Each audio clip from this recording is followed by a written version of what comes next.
welcome to this episode of This Week at Shrouded, episode 80. I'm your host, AGreener, and today we've got an exciting show lined up. Joining me are my co-hosts today, brand new to the podcast, Joe Juggernaut and Halligan. Thanks for being here. What is up? Thank you for having me. Great. Not a problem. Glad you're here. We've got a lot to talk about on this episode. We're going to be diving into the latest Vesper's host dungeon race, the Twitch Rivals event that's accompanied with it, upcoming PvP updates, weapon balance changes, and much more. We're also going to talk about, obviously, the announcement of the raid information and the dungeon information coming up in the year 7. Is that it? Expansions? Yeah, I think so. Year 7 expansions. Oh my god, I can't believe we're in year 7. That's absurd. I think so. That is absurd. Anyway, we'll start off with that. I know we just talked about it in the pre-show. Did we start over? We never technically started. I'm not supposed to read the chat. No, we don't. I gotta stop that. Okay, so no. Without having Devil in the chat, he didn't remind me to do the silver draw winners. So, FYI, if you're listening to the podcast and you don't know much about it, we do draw winners for 2 packages of 2,300 silver every week. I forgot to do that this week, so I'm going to do it at the end of the podcast or after the podcast. Probably do it on I'll do it on the post show. I'm not doing it live. And I'll announce the winners in the description when this goes live on YouTube. Normally, if you're watching and you're listening and you want to know how to win, you'd find out right at the beginning if you're the winner. But if you're not in the SGC, feel free to join our Discord, shroudedgaming.com/Discord, and you can learn more about how you can win some silver. Okay, so I quickly want to talk about the developer insights, the raids and dungeons. I know we talked about this on the pre-show.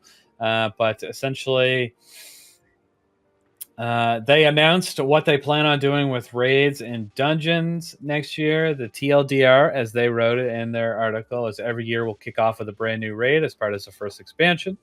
The following major update will expand on this raid, adding new challenges, twists, and rewards. If you don't know about the major updates and the roadmap and how it plans to work, the concept was 3 months after the release of the expansion, there will be a major update that does a bunch of stuff, including expanding on the raid. The second expansion each year will deliver a new dungeon with expanded reward offerings. And then the fourth and final major update, which is 3 months after the launch of the second expansion, will launch an event that leverages legacy raid and dungeon content along the lines of the Pantheon. So I've got no idea what that means. I loved the Pantheon. I want them to bring back the old raids, but I also want them to come up with something as good as the Pantheon. And if it's a choice between bringing back either some of the old D2 raids or the last D1 raid that we never got, I think I prefer them to do a Pantheon-style event that's clever and as fun as the Pantheon was, because that shit was awesome. What do you think? Do you want some other fancy event with raids and dungeon content, or do you just want Leviathan and Wrath of the Machine? I liked Pantheon a lot. I had a lot of fun with it, but I think I would like to get Leviathan and Wrath of the Machine just because I never got the chance to really do those, so I haven't done them yet. I think it'd be fun. It'd be new for me. Pantheon was really cool, but I feel like they'd have to do something a little different than the last Pantheon to spice it up, because I feel like if they just do pretty much exactly what they did last time, just change up the encounters, I think it wouldn't hit the same. No, I agree with you there. That's why I like the content along the lines of the Pantheon. Hopefully they have some plans that are completely different.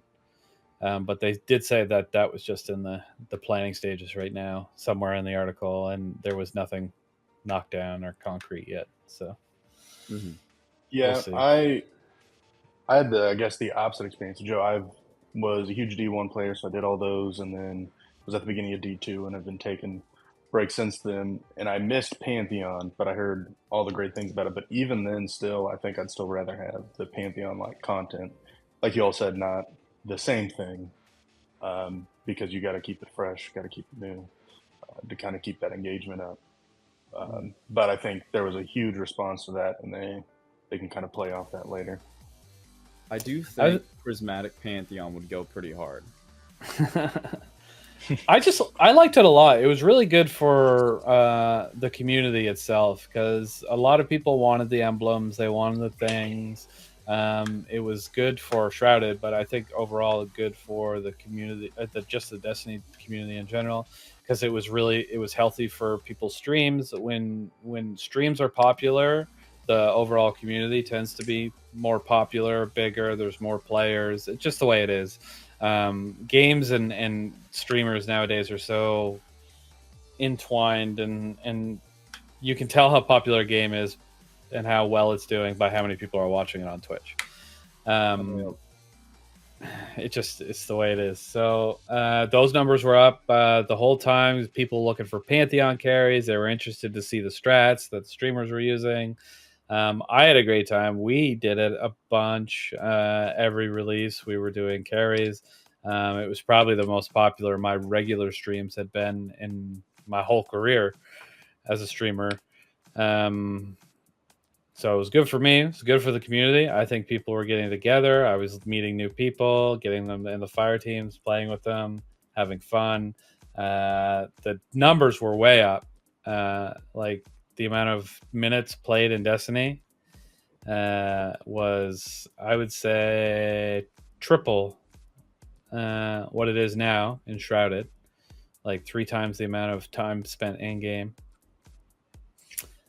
And that was 7 months into a season. So like it was good content is my point. Onslaught was happening at the same time too, so the combination of both was really good. Because when Onslaught launched, it was good. It was good. I know it's still there and it's still fun to play, but as a new game mode, it was one of the only game modes. It felt like seasonal style game or mode, but it was the best one they ever made. Like, because seasonal game modes are boring as shit most of the time. I mean, and they brought back everybody's favorite weapons, and people that helped. That helped. Even though some of it I never understood. Like everybody got so excited for Midnight Coup, and I'm like, the only reason Midnight Coup was good was because of the perks that it had in year 1 of Destiny. There's nothing special about it as a 140 hand cannon. But whatever, you guys all do you. Have fun. It was the same with a couple of the things. Like they brought Forbearance in there. What's a Forbearance? That's so stupid. Just go get it from the raid. Like, yeah, that one was weird because that wasn't that old. Yeah, like, well, I mean, it's not, right? It came with Witch Queen. I guess that made it 2.5 years old at that point. But I thought that one was weird. Hammerhead was cool because that was all Black Armory stuff. So people that haven't played since year 2 wouldn't have had that. But again, it's the same, right? It's like that's just another Void machine gun. Like it's not special. But whatever. I don't know. I mean, Luna's Howl was super popular. Like people liked grinding all the different rolls of the weapons, and it got people playing the game more. Like all the hours they put in just to get their perfect rolls. Luna's Howl made a lot of sense because it had a roll that other hand cannons didn't, and that was Heal Clip Incandescent. A lot of people wanted that roll.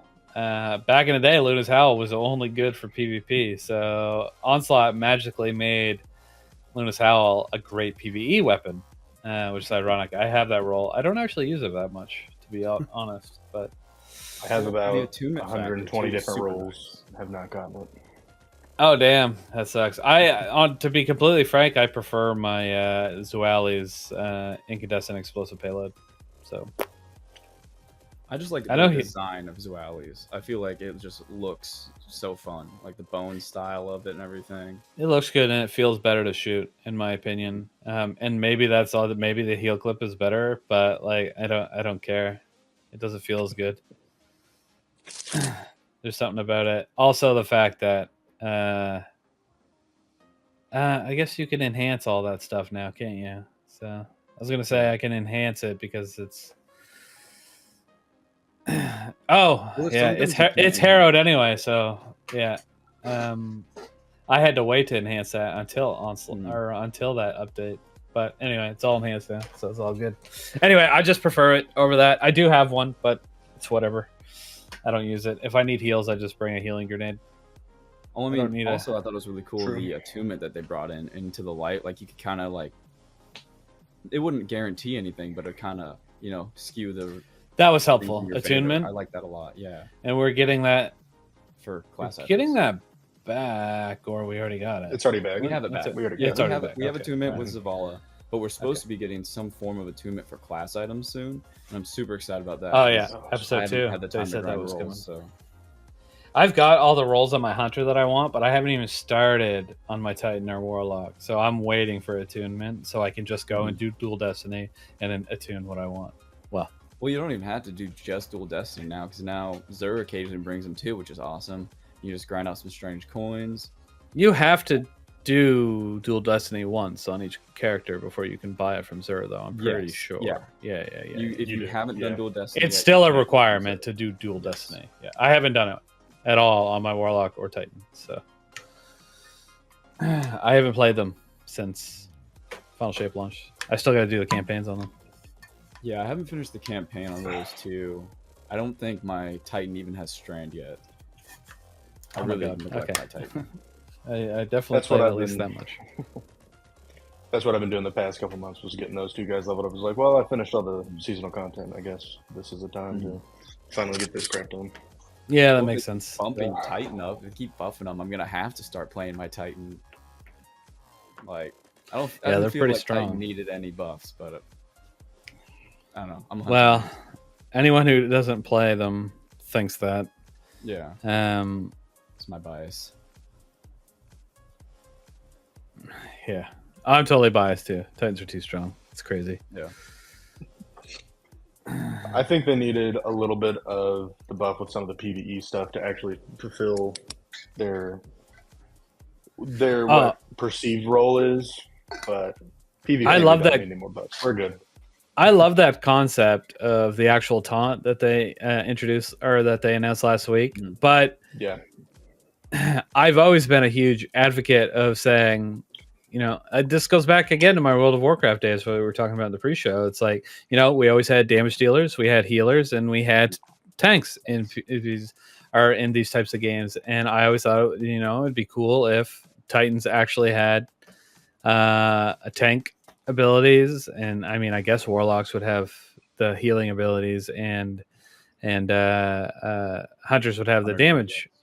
But because we've been playing the way we have for 7 years, if you tried to introduce that the Hunters were all of a sudden the DPS kings, everyone would lose their fucking mind. First off, Yeah. because Yeah. everybody would be like, no, that's not fair. And we've always had supers that do that, right?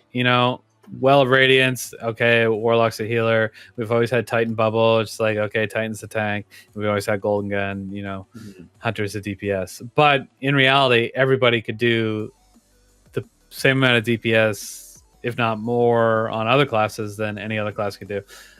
Anyway, my point is, I would love a raid where you actually had to use the specific, like you have to use that taunt to pull a damage ability in a different direction away from the Warlocks and Hunters, or it would one-shot them. But a Titan could survive it as long as they have taunt procced. And then the same thing with like some sort of, I don't know, healing and I don't know, maybe Hunters could do extra damage to a boss, and it made them to just that boss or whatever, and it made them the damage dealers. So like old school MMO style encounter. I think that would be fucking awesome, but I don't know. They're not going to do that. Well, and I think that, I mean, because Destiny 1, like, it wasn't a requirement to do those things, but all the time, like, when you were looking for a raid group, all the raid groups were like, we need at least 2 Titans, a Warlock, and this many Hunter, or whatever for a specific raid, because, like, Golgoroth, they wanted the bubble, and things like that. And obviously, Sure. Well of Radiance has been doing that forever. So, I mean, I Forever. don't think it would be crazy to, get that back going a little bit, to say, hey, you need to have an evenly classed I mean, raid team. I definitely would like to see that kind of diversity where it's like you don't. Right now, they kind of want every class to be able to do the same thing because otherwise people will get upset. And I get that on one hand, but like you're talking about the old MMO style, that does make things feel more fun. It makes your class feel like, ah, yes, I have this specific purpose and I can go and do this role and do it well. Whereas, like, you can kind of do any of it with any class right now. Any class can do DPS. Any class can do, you know, I wouldn't necessarily say healing, but I mean, with no hesitation, kind of. Now you have no hesitation, the healing gun, and you can do healing builds on most classes now. So, Yeah, but either way, if you think about it, if you go like if you say, "Oh, any class can do DPS," right?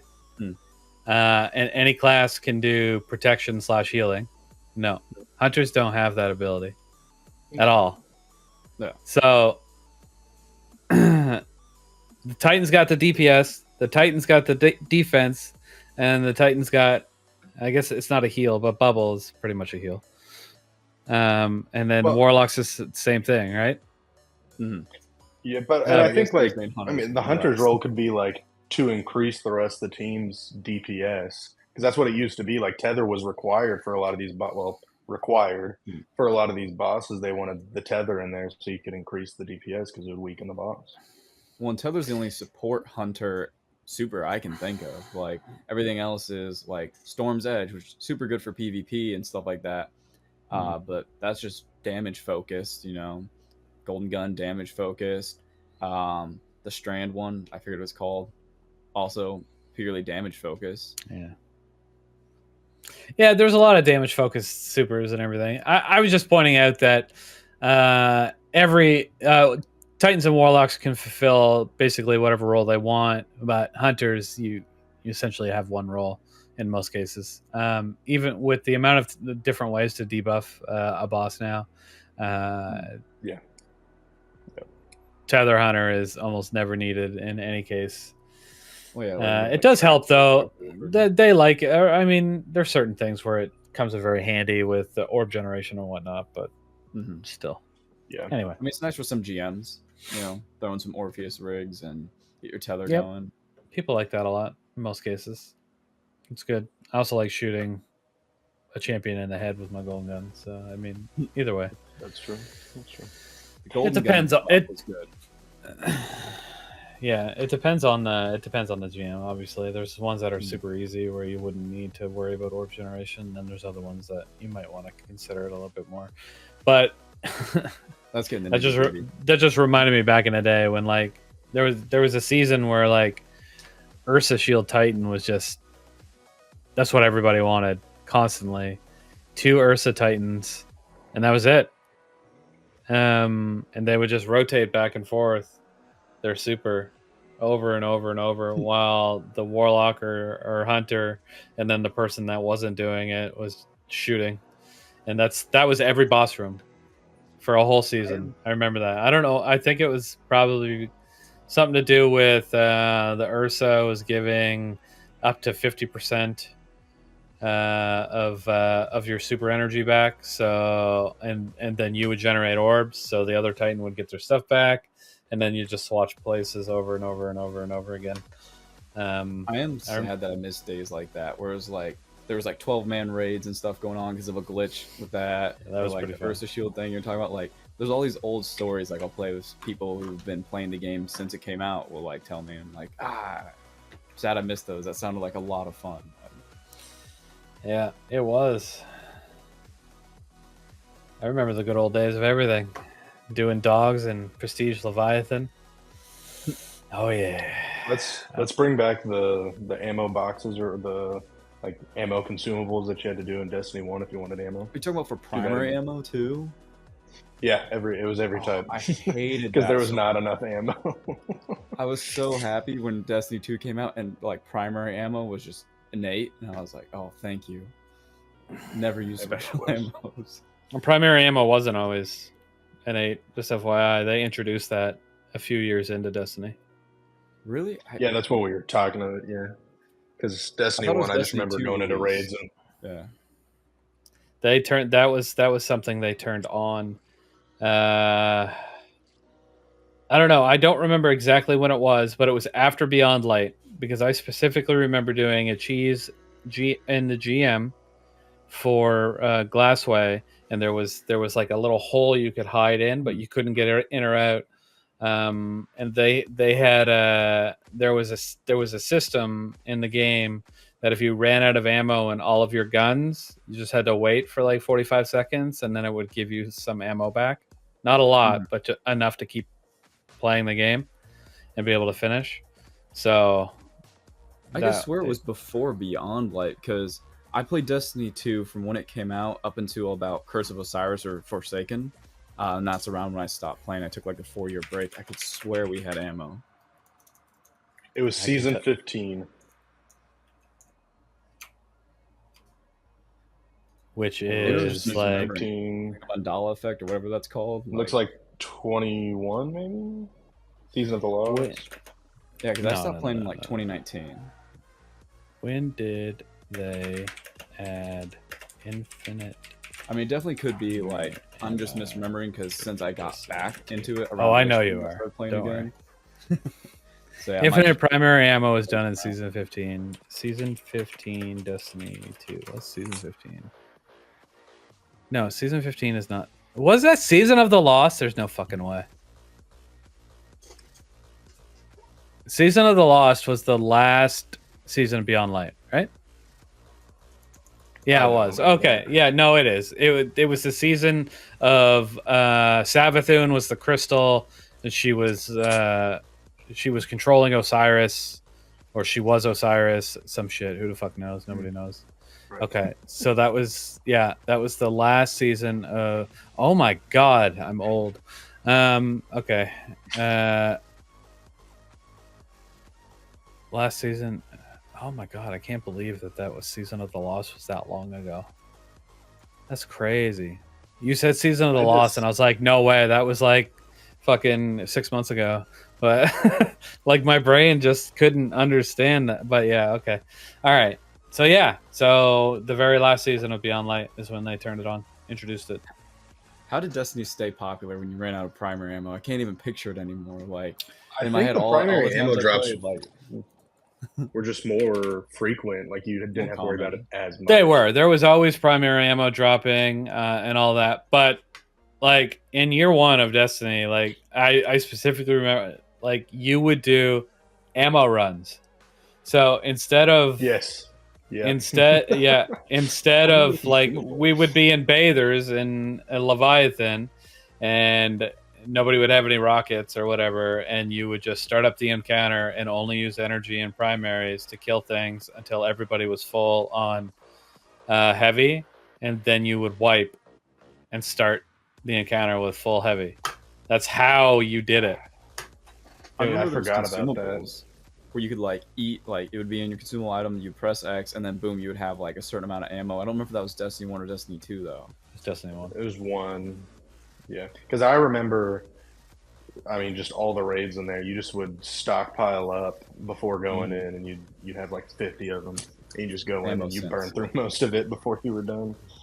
Yeah, no, because you'd be in the middle of like Golgoroth and pop one with your special, and yeah, that was crazy. Yeah, no, bather ammo runs. Those were always fun and good, and then. Yeah, and then they introduced raid banners, and oh my god, it was so nice. When was that? When were raid banners introduced? This is going to be way later than I remember it. Yeah, I really didn't get into raiding until after I joined the SGC. I just never had people to raid with. That's why it was so nice when I got in, and then like, boom, just Sherpa run after Sherpa run after Sherpa run, and like, so I had all the raids done, got all the dungeons done. It was great. Yeah, this sounds about right. Sherpa'd me through 90% of my raids. Light GG says that they were introduced in season 4. So that would have been Forsaken. So it was only year 1 that we hated. I don't remember them being that early, but that's. I don't remember. Well, hold on. Let's try to remember. Yeah, no, it's right, because you never did raid runs for Scourge of the Past, like ammo runs for Scourge of the Past, Crown of Sorrow. They had raid banners. Yeah, so that makes sense. They were all introduced in year 2. Last Wish always had raid banners. You never did runs for Last Wish, and that was the Forsaken raid. So yeah, that makes sense now that someone says it and you think about it. Yeah, yeah. But yeah, I guess not there thinking was back to Last Wish. That's where I remember it from. yeah. Last Wish always had raid banners, so they introduced them for Forsaken. season 4, Forsaken. Yeah, season 4, Forsaken, whatever you want to call it. That's crazy. Okay, we talk. I can't believe it's been that long. But yeah, it was only a year that we suffered through, and it was mostly just Leviathan that was the problem. It was well, any raid in year 1. So Leviathan, Eater, and Spire. You see a lot of the stuff on Twitter. It's like we went from 3 raids a year to 1 after they announced the 1 raid a year thing. Everyone losing their minds. I didn't do too much on Twitter lately. I pretty much just follow you, and I occasionally get notifications that you post something, and I go like it or repost it. Okay, that's fair. I'll take it. But yeah, no, there's a lot of people on both sides of the fence are really interested to see what these additions and new challenges and potential new encounters that they're going to be introducing in a raid that already exists. And there's a lot of people that are just mad. It's like we used to get 3 raids a year, and now we're going to get 1. Destiny's dead. Blah blah blah blah blah blah blah. But I've also got. I understand the concept, and I'd love 3 raids because in reality, 3 raids bring people back. Mm-hmm. But at the same time, there was millions of people playing Destiny in year 1, all spending money in Eververse. They all bought the game for full price. They paid for the expansions in year 1. Like, the number is down a lot. I don't know why they think they can expect to continue to produce that amount of content. Like, they think Bungie can produce that amount of content when the amount of revenue that they're receiving is like a fraction of what they were receiving during year 1 and 2. Well, year 1 and 2 is also shiny and new, like, yeah. So people were flocking to it to play the new thing. It was more of a fad. But 3 to 1 is definitely feels like a super big difference. I think they could make up for it a little bit though with like quality. Like, I think they could pump out 3 shitty raids a year if they wanted to with the resources they have. But if they make like 1 really solid raid a year, I think it could be just as good. Especially with their things that they're talking about changing it, being able to change the format of the encounters and how you approach it, and just making it new. And if they like add, like they're talking about the incentives to actually do that instead of whatever, then I think it could work. But I think at the end of the day, it all depends on if Bungie does it right. Because if they don't do it right, I could also see it not working and hurting them. So it just depends on how they approach it. We'll see. They also can't put too much resources into just raids. It's like, I know you said raids are what bring people back to the game, but as I've heard Rec talk about numerous times, I forget the exact number, but it's like 90% of Destiny players haven't even stepped into a raid or something like that. It's some huge number. Yeah, I always forget the exact one. But most Destiny players don't raid. It's under 20% of the players raid. But the thing is, you also got to look at those 20% of players. Those 20% of players are the players that play every season, that come back. They're spending money. They're spending money in Eververse. They're doing all this stuff. You've got 20,000 other players that are playing every day. Let's just say they're playing every day. But every day, those 20,000 players are different people. Like, they're not the same people coming back in June and July and August. They're new people that whatever Bungie's bringing in. Somebody that played the game 2 years ago and decided to come check it out again. It's always new people filtering in and out, and people that aren't necessarily going to be spending money. While I agree with you, only about it's under 20% of the people that raid. I feel like those people are the ones that will invest money into the game as opposed to a more casual player that doesn't raid. Well, that's definitely fair. I mean, I'm curious how much they make off their merch store, because their stuff is so expensive on there. Like, and like shipping, like they don't take like any upfront on shipping at all or my anything. So God. I'm just curious, like, what the revenue numbers off their merch store are. I would have to imagine it's really high because anybody that limits merchandise available to, like, for example, this Nerf Ace of Spades that's currently out there, you have to do something in game to be able to buy it. So they're For a limited limiting. time window. Yeah, they're limiting their audience of people that can buy it. Mhm. And you have to have a deal at some point with Nerf to say, okay, we're going to need at least 50,000 of these. Like, the fact that they can say that and that they know they're going to sell that many is, you can't imagine how much of all the other stuff they sell. It's got to just be boatloads and boatloads and boatloads on all the seals, jackets, all the and... shits. Yeah, for sure. It's probably crazy. Yeah, I don't know the exact numbers, but it's high. It's where Pete Parson buys his cars from. Probably. Anyway, no, that's the Eververse store. To be fair, though, silver isn't as bad all as all fallen the victim to currencies that. I've seen in other games. Like crowns and ESO is so disproportional. I feel like I don't know if you've ever played Elder Scrolls Online, but the crown long store, time ago. like feels so disproportional. Versus like silver kind of feels like, okay, I feel like I'm getting my money's worth. Yeah, sometimes. I don't know.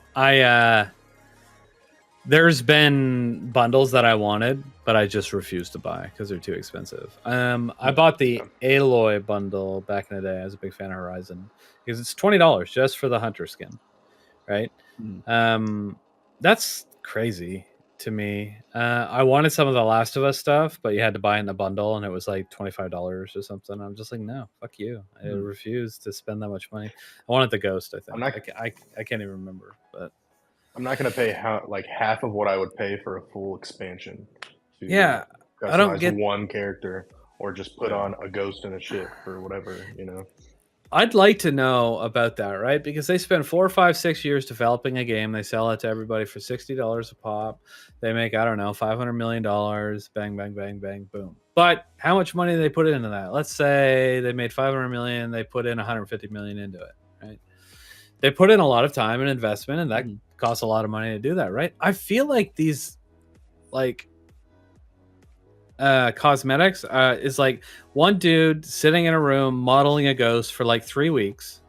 He gets it done. He sends it off to the texture artist who does it in like, I used to do this. This is what I studied in college. So when I'm spitting out numbers, I'm not just making them up. I could have textured a ghost in an afternoon. Like, it's not hard.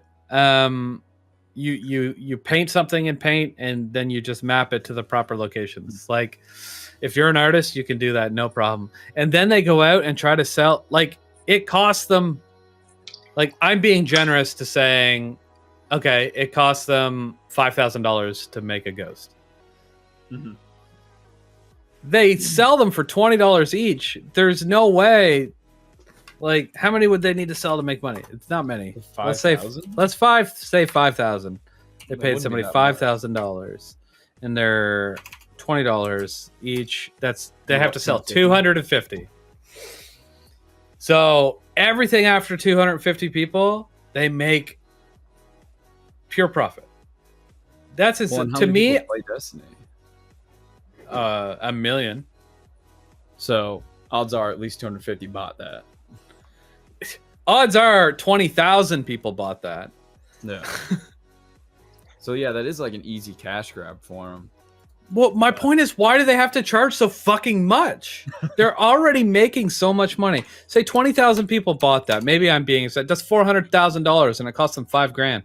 Like, you can charge less than that. You could charge half of that and still make fucking $195,000. Like, I don't understand. One ghost, like you're saying, like that's not even the other. That's skins, a ghost, or the weapon skins, or the emotes, or the finishers that people the buy. emotes. That can be done in half an hour. Well, I'm exaggerating, but you get somebody into an animation booth.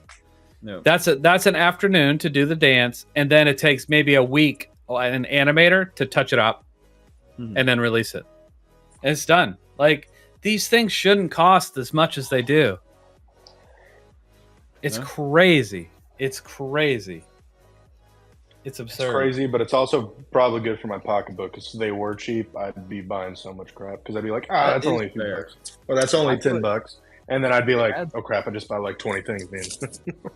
No, I would be the same way. I'd be like, it's only $2, like, and that $2 adds up so fast. So maybe they should drop the prices. Maybe But that's it'll what work out better I'm for 'em. also saying that, right? You guys are both literally saying you'd buy so much fucking shit if it was Oh, yeah. cheaper. Oh, So imagine all these skins for all these guns for $5 fucking. mhm. How many more would they sell? So many. They Because would then you have sell people like me who so are casual many. players who are like, I can't justify spending this much money on a game I play once a week, but 50 cents to like $2, yeah, I can justify that. That's Charge like them buying a can of soda. but charge them $5 for the skin. Make the bright dust cost ridiculously high, so everybody wants to spend money on it and not their precious bright dust. And that you're good, you're gold, right? You'll get people will get mad at you for how high it is for bright dust, but it's whatever. Yeah. It's whatever. People already hate you guys anyway, so like, what's the difference? Like, just Yeah.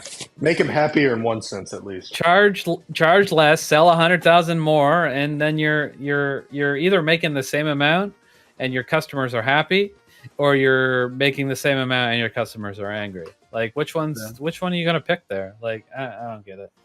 I don't know they've why. already And picked it's the it, same so- thing. You play Diablo.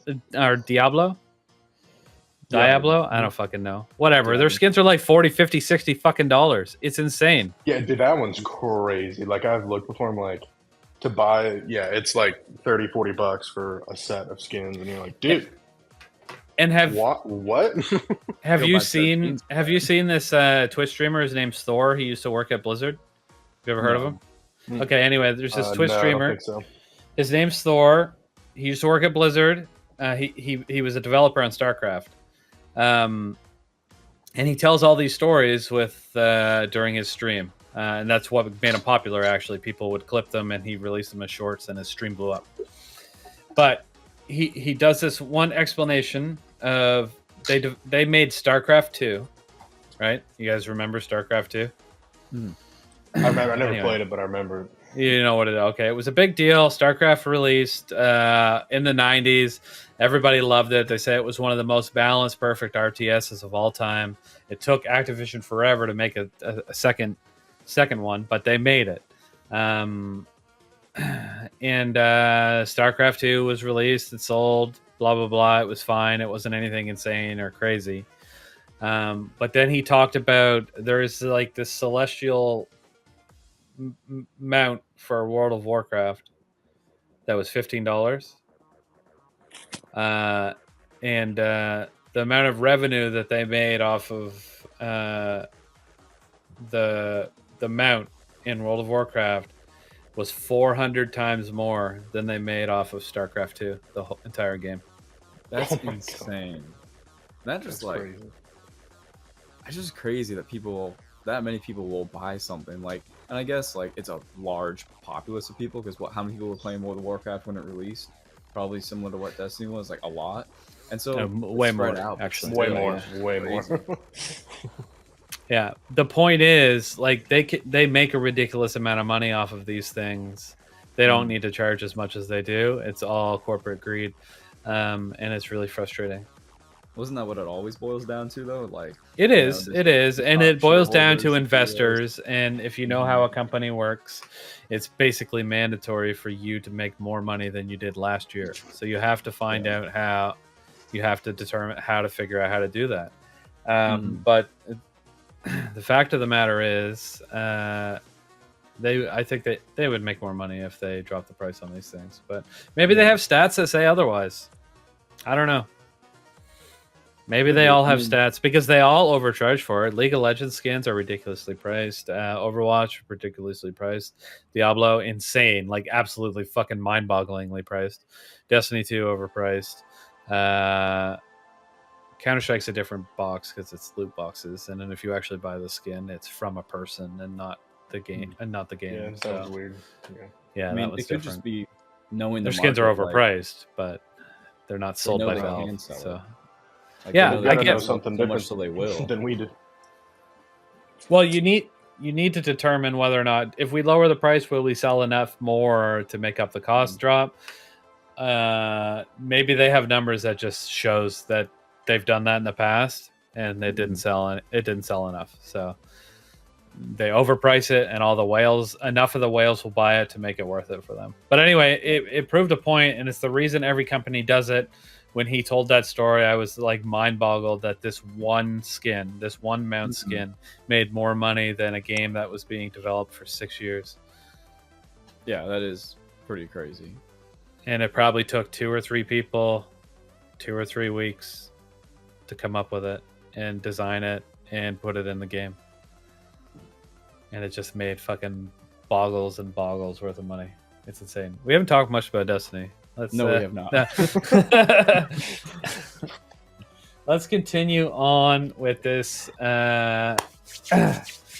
post. There's a lot of good stuff in here. They talk about the new raids. Raids are the cornerstone of the community. They're going to be doing the world's first raid.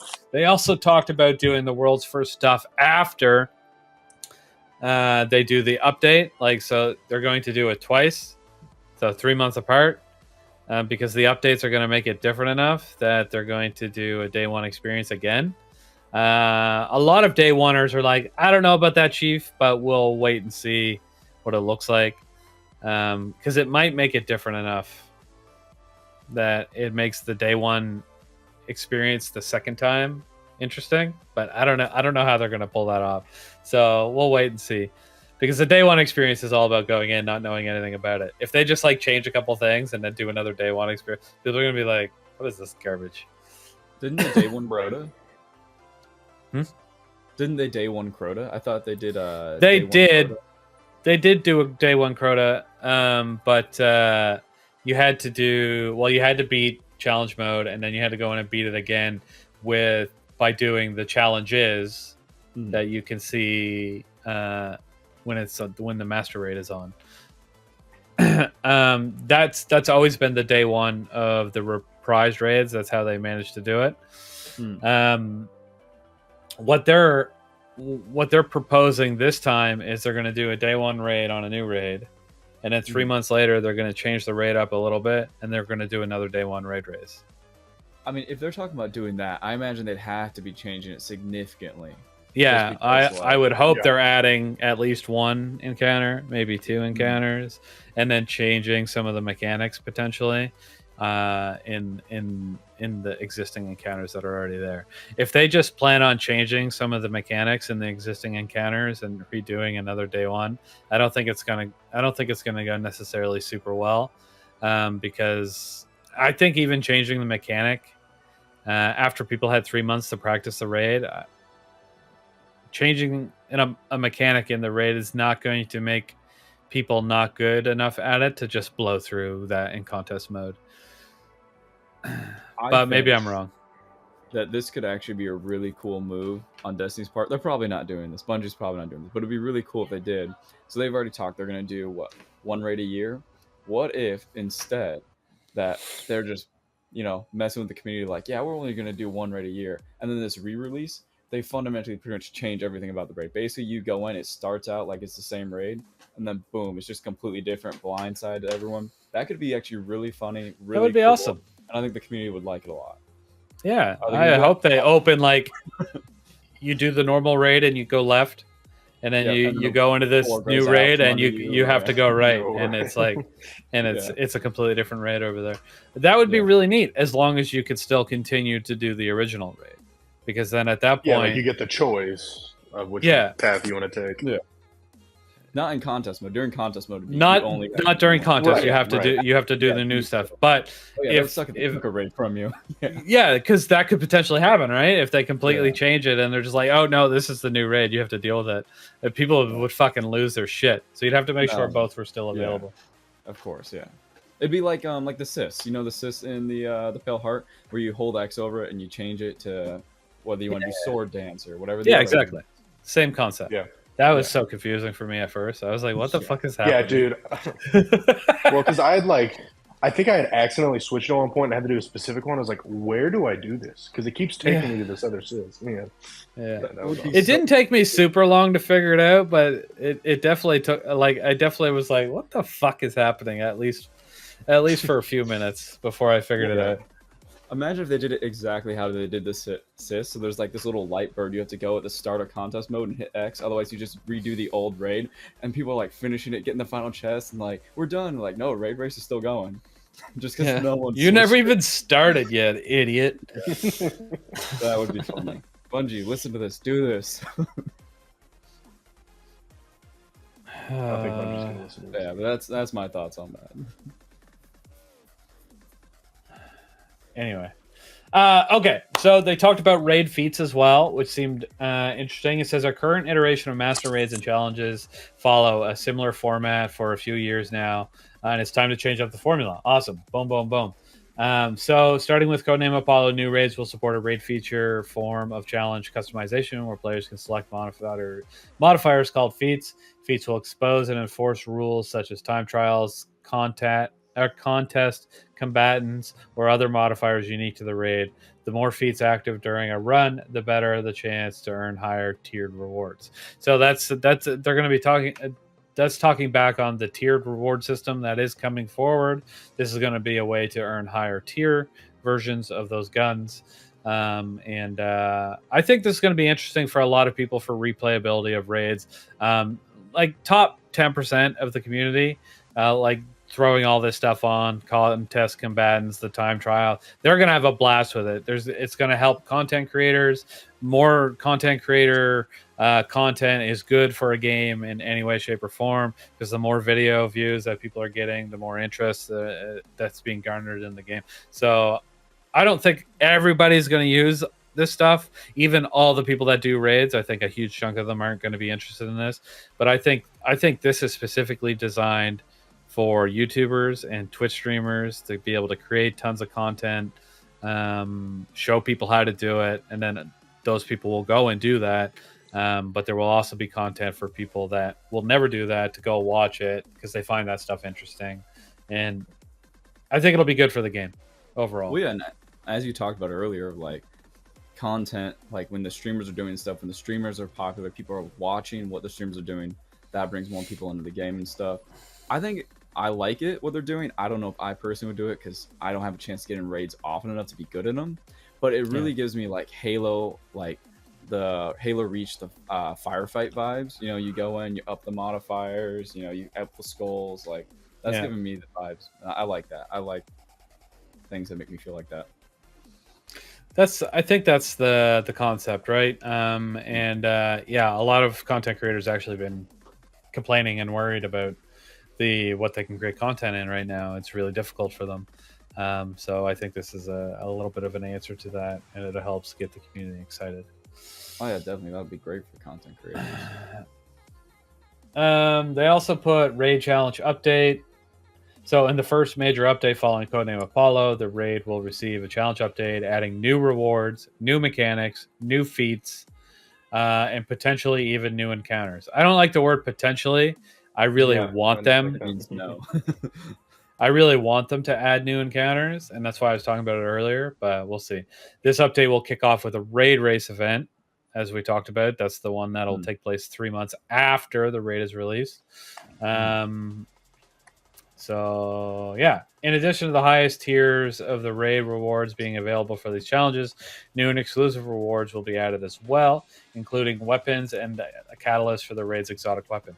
So what I thought was interesting is right now, typically you can get the catalyst immediately for any exotic or raid exotic. There's typically just a thing you have to go back into the raid and do.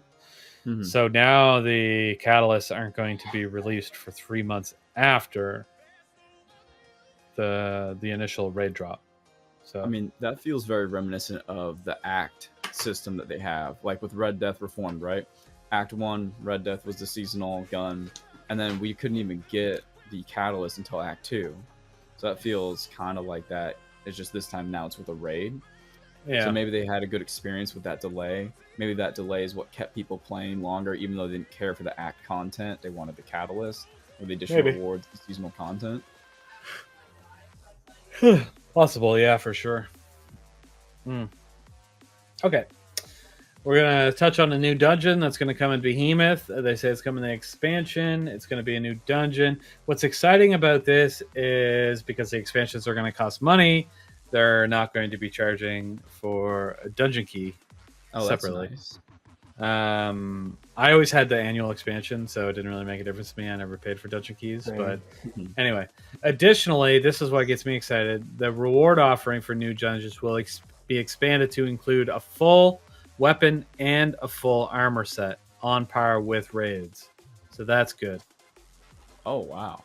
Yeah, that's awesome. pretty strong dungeon. I liked that. I really wish they would revamp how their armor works, but there is some talks about what they're doing in year 7 with tiered stuff. So maybe they will, because I've always thought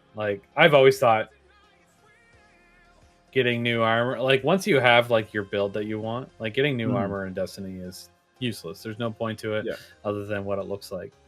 Which fashion is huge. Like if they make the armor look cool, that's fashion cool. is huge, but stop giving me shit that clutters up my inventory.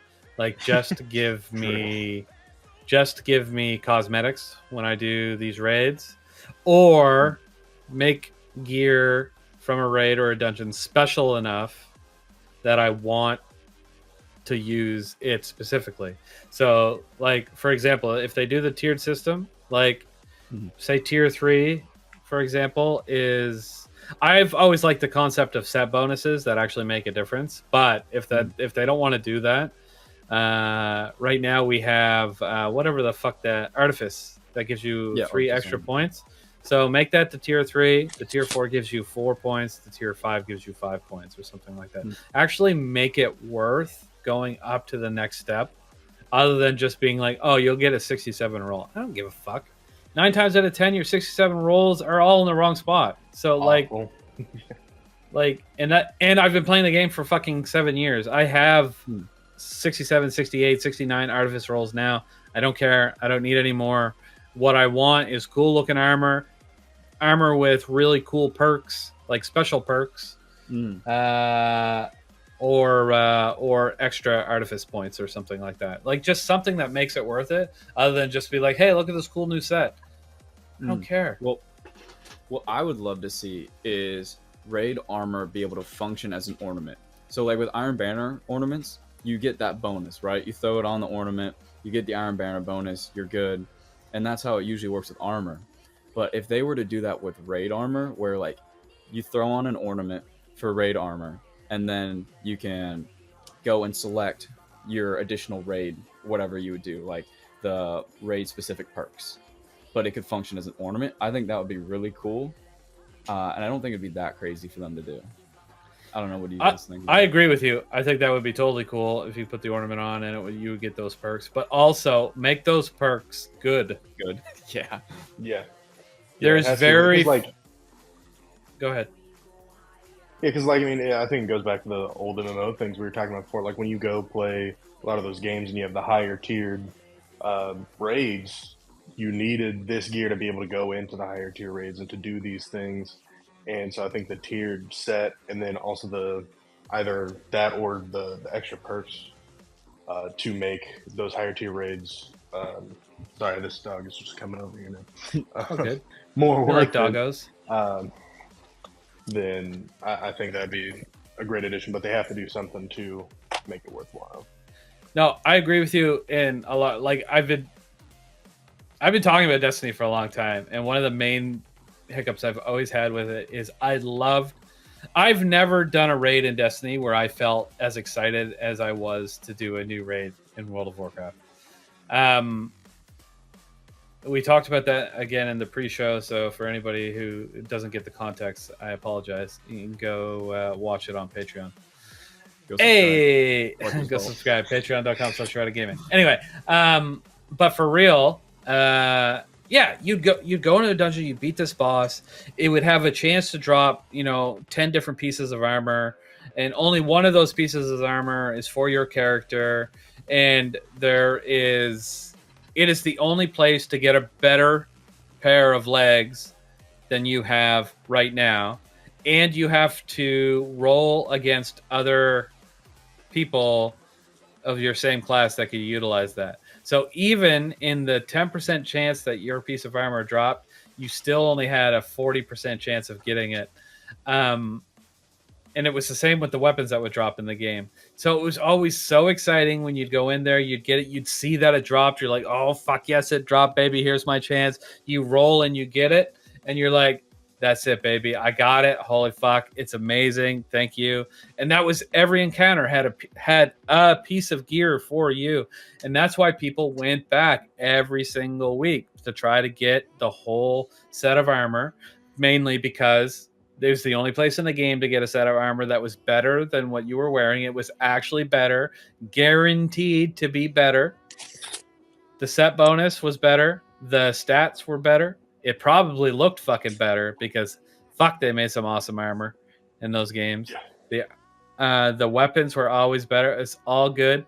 And then if you could never, ever get a drop, you would earn tokens every week where every once in a while you'd be able to buy a piece, not as good as the one that would drop in the raid, but just a little, like a small tier under it, but it's still better than what you had. So you didn't feel like you were raiding for nothing.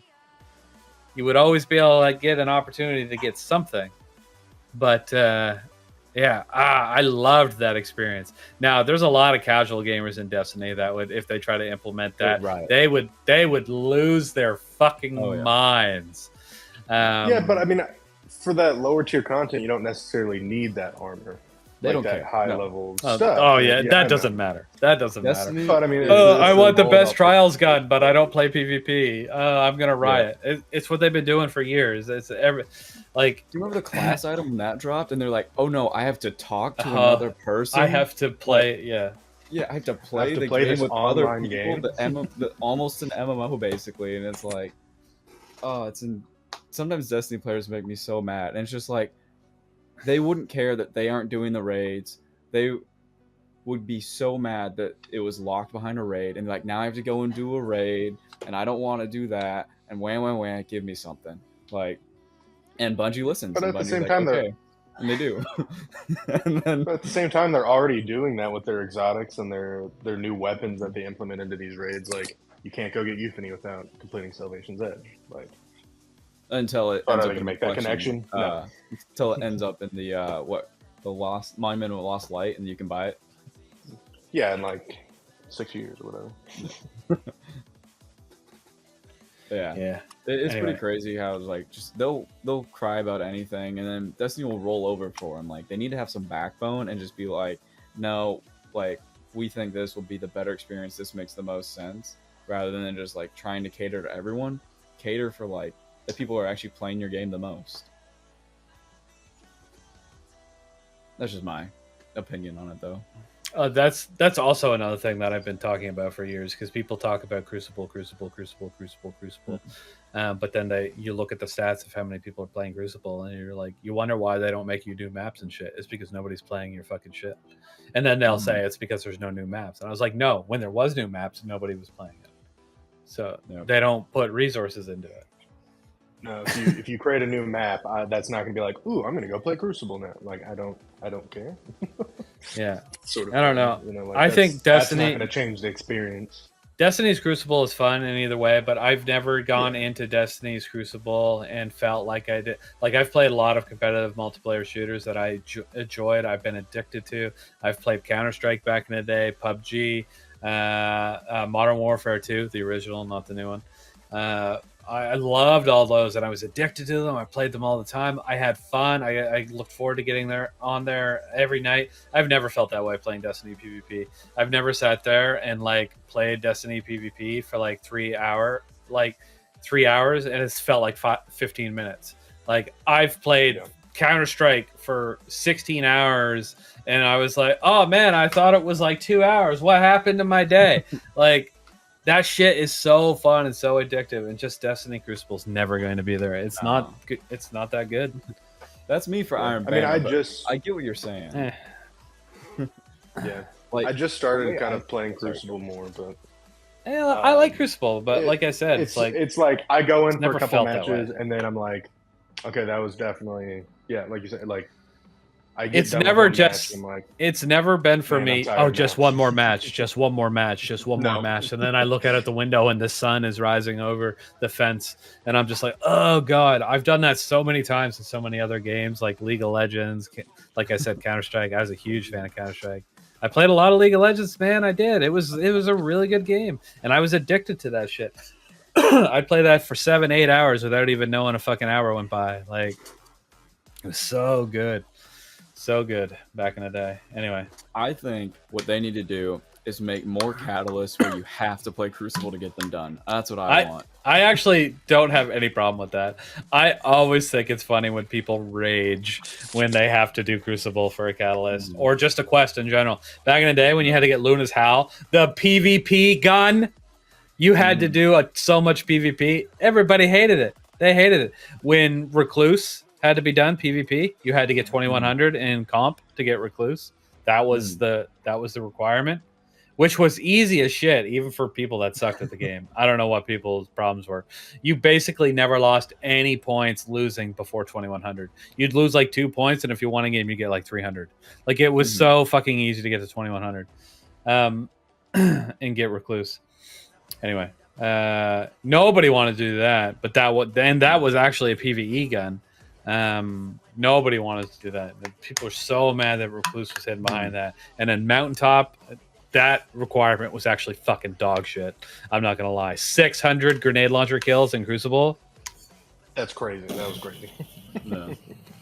Well, so if Destiny wants more people to play Crucible, what they need to do is make it fun. Something like SWAT. Have all your game modes. True. Make one new game mode where you don't get to bring in your own weapons. You spawn with the weapons that they're going to give you, like SWAT, whatever it is. You have the DMR and Halo. That's the only weapon everyone's got. Like, they do that, it'll be more balanced, because as Rex talked about several times in the past, like, when you can get rolls on guns and stuff like that, there's always going to be a disadvantaged player. There's always people who don't want to use the meta gun and stuff like that. I never use the meta. I still have fun. I die all the time. But if they make a game mode where you are all forced to use the same weapon, you can bring whatever build or whatever you want in, but weapons, you're all stuck on the same, it'll level the playing field so much that I think people would enjoy it more. It'd be more like COD and things you talk about. Well, let's be clear. I fucking hate COD now. Like, well, COD's taking a dive. These Modern Warfare 2, the original, back in the day, was the last Call of Duty game that I played. Because I like Black Ops 2 and Black Ops 3. Yeah, a lot of people like Black Ops. I never did, but that's just a preference. I don't think Black Ops 2 and 3's quality went down. I just wasn't interested in the concept, I guess. Yeah. But I bought Black Ops 4 because I wanted to play the Battle Royale, because that was during the big Battle Royale phase, and it was before Warzone. It was their version before Warzone, and it sucked. And then yeah, that was awful. That was the last one I tried after Modern Warfare 2, and I'm like, okay, this is garbage. I'm not going back. And then I never played Warzone. Care less about Warzone. I loved PUBG back in the day. And then I haven't really played another Battle Royale since I stopped playing PUBG. So, and I stopped playing PUBG before they actually made PUBG good, which was ironic. Because they added all that stuff to it now. There's extra maps, there's gun skins, there's all that fun stuff that's in the game. And probably more. I don't know. I didn't name very many interesting things, but yeah, I've never got big into battle royales. Oh, I love PUBG. That was the only one I got really big into, I think. Hold on. Oh, well, I loved back in the day. Like, I used to watch all the Twitch I don't know if it was Twitch rivals back in the day, but there used to be like Twitch. They would do battle royales in like Arma, in Arma 2 and Arma 3. I used to love watching that stuff. My streaming career before I started Shrouded actually started with Arma 3.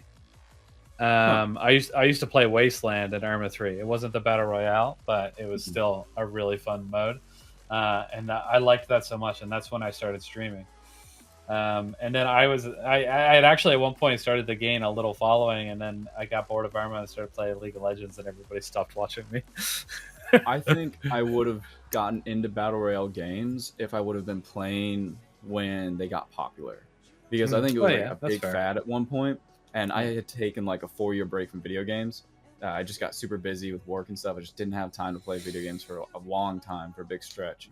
and that was when Battle Royale got super popular. It was like that 2019 to like, 2023 period, and just, Fortnite blew up, PUBG got huge, like just wasn't really playing then. I think if I was playing more, I think I would have gotten into those types of games because it was what everyone was playing. Oh yeah, I forgot about Apex. I played Apex for like Apex a few Legends. weeks. Yeah, for a few weeks. It was actually really good, but I had already played like PUBG for like a year, so I was just like, I'm done with battle royales. But Apex was pretty good. I'll give it that. No. I used to play that with Gatto, actually. Ironically, he was better than me, so then maybe that's why I stopped playing it. What I wish would blow up would be games like just the cool mechanics that games will introduce. Like Titanfall had the parkour mechanic that was super cool. I wish more games would implement that. Or like For Honor, the blocking system in that, I thought that was awesome, where you had to anticipate how the other person was going to attack and you had to block in that direction. I just wish more games would implement stuff like that. I was terrible at For Honor, so fuck that. The servers were shit for the first year it was out, so I only played it for a little bit. Maybe that's why. It was, I'll just blame the fixed servers. They fixed it like a year after, but everyone stopped playing at that point, so it was like... But if I try it again and I'm still bad, then I can't blame the servers. So we're just going to blame the servers, and I'm never going to boot the game up again. Easy. Problem solved. It's one way going about it. All right, let's move on to the next star so we can wrap this up. We're getting pretty long into the thing here. And we never even started on the TWID, so we may have to forego all... We may have to forego all that Crucible stuff, just not talk about it at all. I don't think there's much to say anyways. So they want it, or there's one that's not much. There's a lot of stuff in there, but yeah. Anyway, Destiny. I wanted to read the last paragraph that they put in here about the Pantheon type things. It said Destiny 2 Into the Light introduced a raid boss rush event called the Pantheon that put Fireteam capabilities to the test. This event showed us that our community is hungry for new experiences that break out of the mold of our traditional raids and dungeons. They are correct. That was very successful. So in our fourth major update of the year, we're planning for another event that introduces novelty and allows our team to experiment with legacy raid and dungeon offerings to create surprising aspirational challenges. We are very early in the design stages of this event, so more details as we develop them. So that's when they said that. So that's cool. Not much to say about it. I'm excited to see what they come up with. Hopefully it doesn't suck. Yeah, that's about it. Hopefully it's not terrible. Pantheon Part 2, Electric Boogaloo. Indeed. Hopefully it's really good. Okay, so we're going to move right on. They announced the next dungeon's name, that it's going to be called Vesper's Host. And here is another reason I don't think we're getting another raid this year, because they decided to do challenge mode Twitch rival dungeon day one. It basically confirms to me that they're like, we're not going to do another raid this year, so let's do day ones for both dungeons that are releasing. So we're going to get a day one for this dungeon, Vesper's Host, and then we're going to get a day one for episode 3's dungeon. Whatever it happens to be. They're probably going to do Twitch rival events for both of them. They seem to be very interested in that. They're going to do contest mode for 48 hours for both of them. The power level is not something you have to worry about. It's 1985. If you've been playing the game at all, you're past 1985. So you should be good. If you haven't been playing the game, now's the time. You got till October 11th to get your ass in gear and get up to 1985. Shouldn't be particularly hard, since considering if you finish the campaign, you get a set of 1960 gear. So yeah, I don't know. Shouldn't be that hard. Okay.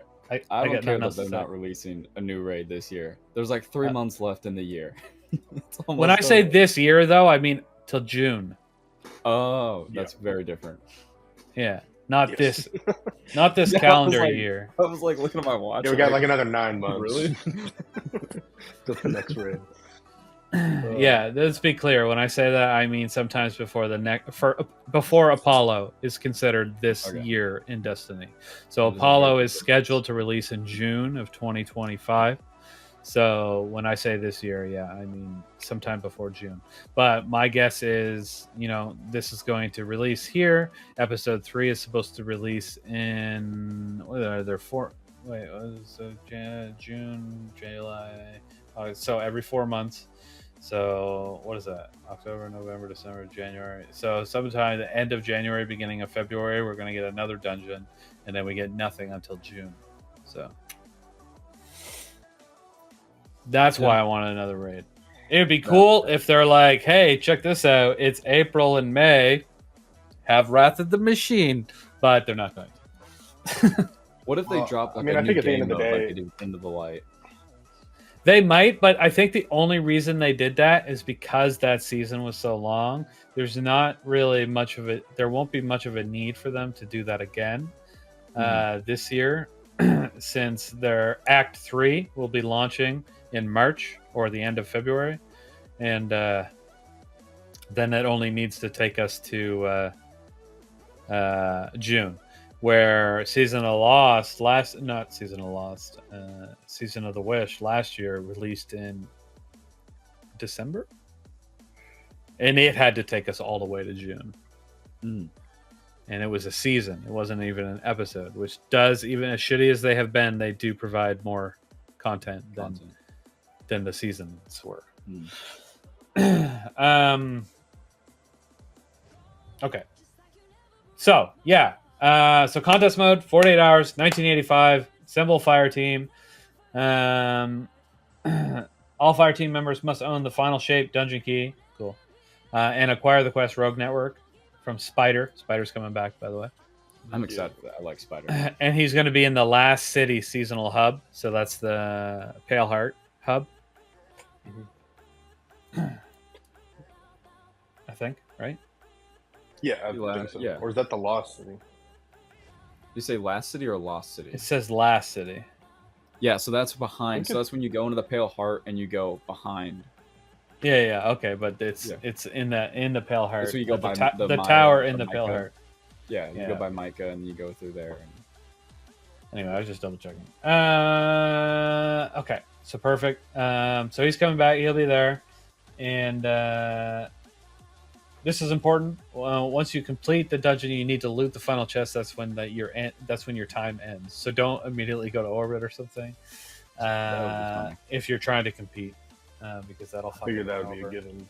Get the exotic too from doing it, guaranteed. Yeah, if you're able to complete during contest mode, you're guaranteed the exotic. You get a special emblem and bragging rights. Yeah, it was bragging rights and emblem and the exotic. All right, cool. So 2 things during the Twitch Rivals event. You'll be able to earn 2 emblems by watching somebody taking place in Twitch Rivals, and that will be me. So watch me, no one else. I'm the best. No, just kidding. We are part of the Twitch Rivals team. We've already signed up for it. I don't know who my team even is yet, but it doesn't matter. I'll find somebody. Grim. You can no, he'll actually play it with good people. Oh yeah, so he's got a team. I forgot. They have a chance at actually getting the clear right away. That's anyway, fair. He did really good on Salvation's Edge. 30th or something. Yeah. It is really good.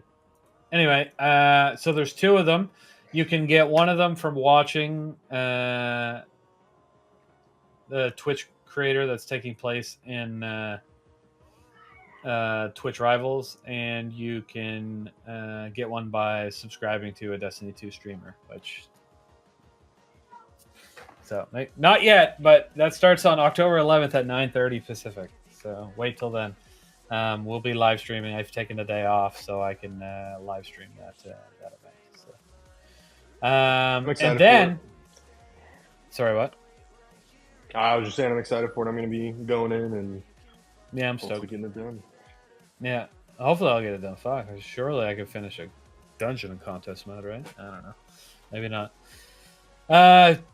So October 1st, they're going to have a Revenant Act 1 developer live stream. You're going to be able to earn a really cool emblem by watching that one, actually.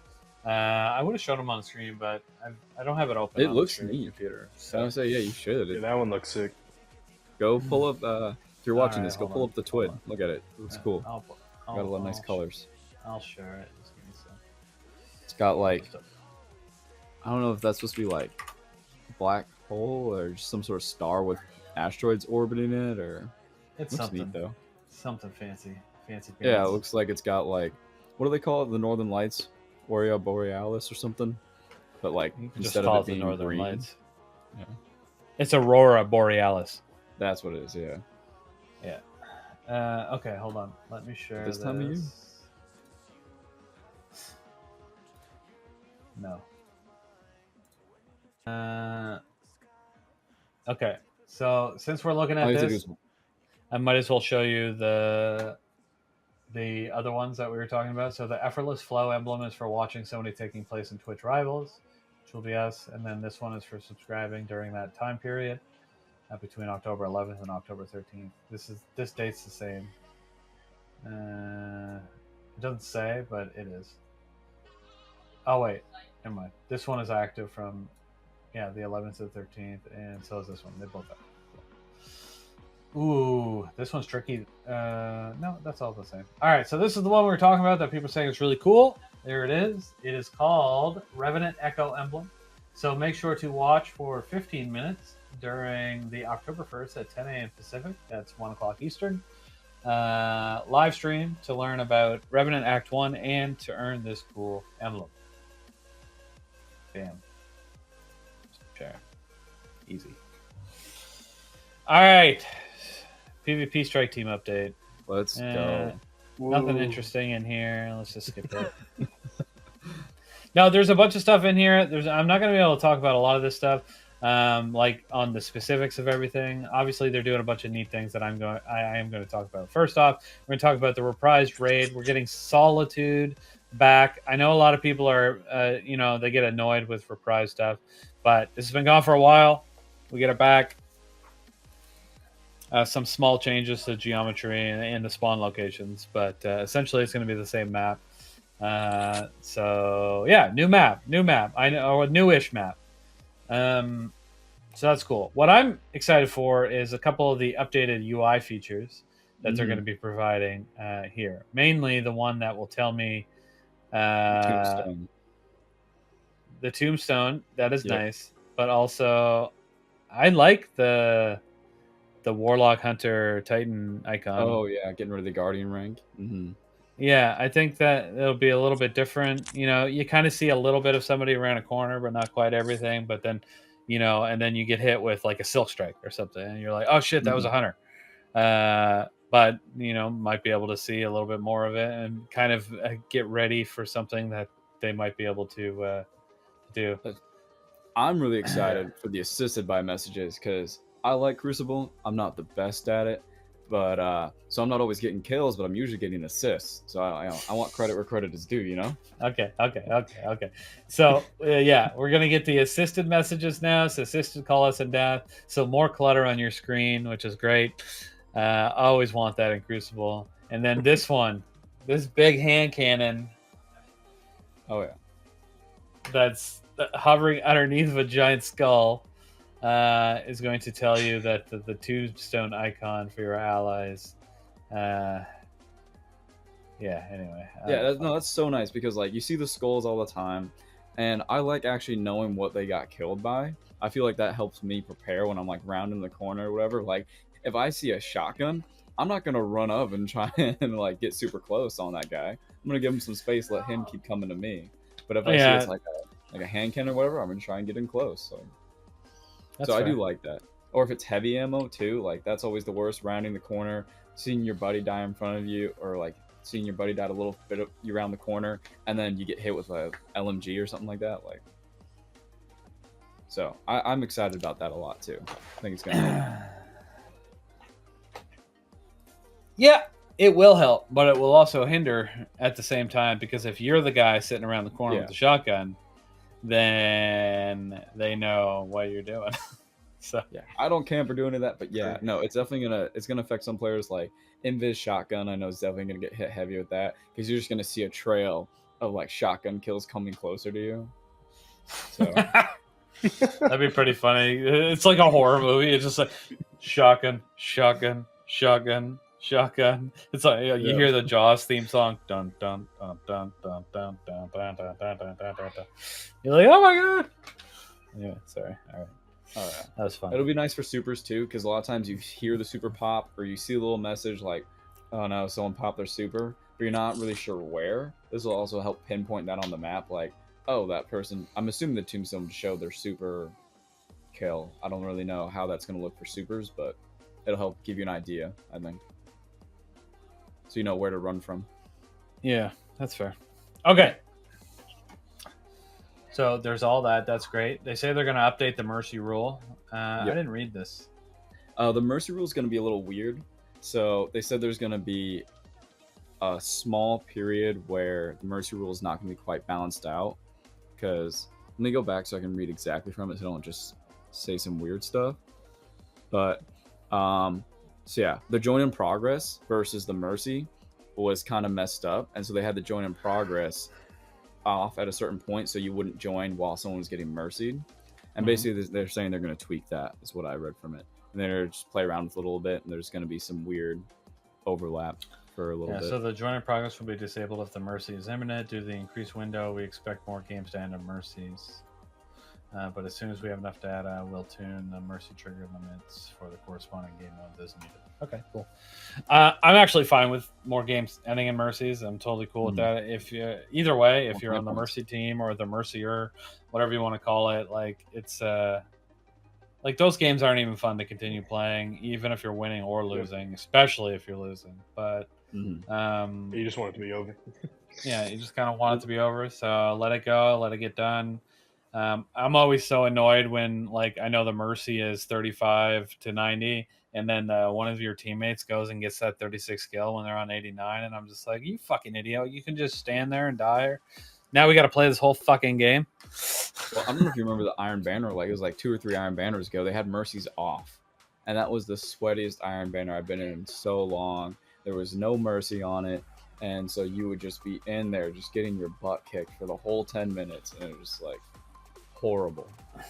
But also, terrible. Like, this is nice too that they're fixing it, because there was sometimes, like, I've played so many matches where people have left because there was cheaters, and like it's just me and like 2 other people left in that, or it's just me. Like, I've done like comp matches where I'm the only one left and stuff like that. So this is supposed to help fix that too. Excuse me, it's getting late here.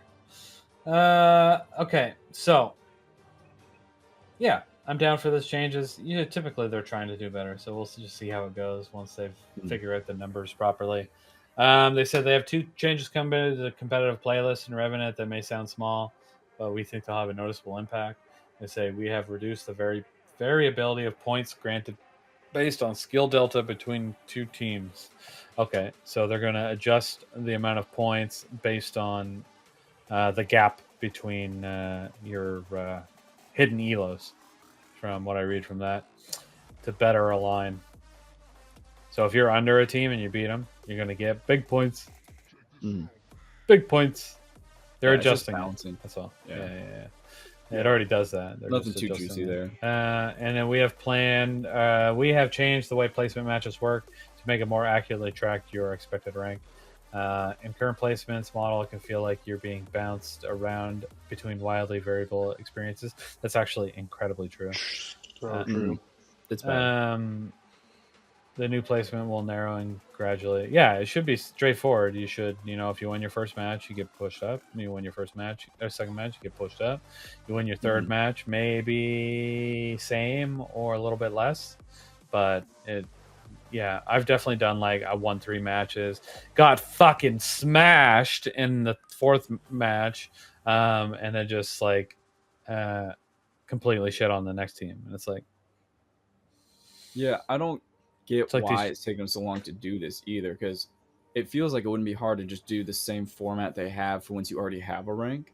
Like, once you already have a rank, it feels pretty consistent. Like, I win and then I go against people that are harder. I lose, I go back against people slightly easier, but it feels more balanced. That's all they do, right? It's like, yeah, I don't get why they couldn't have done that with placement matches. Like, maybe it's I don't know why just everybody can't do that. It's the weirdest thing. Like, yeah, I don't get it either. I don't know. They should call Riot. I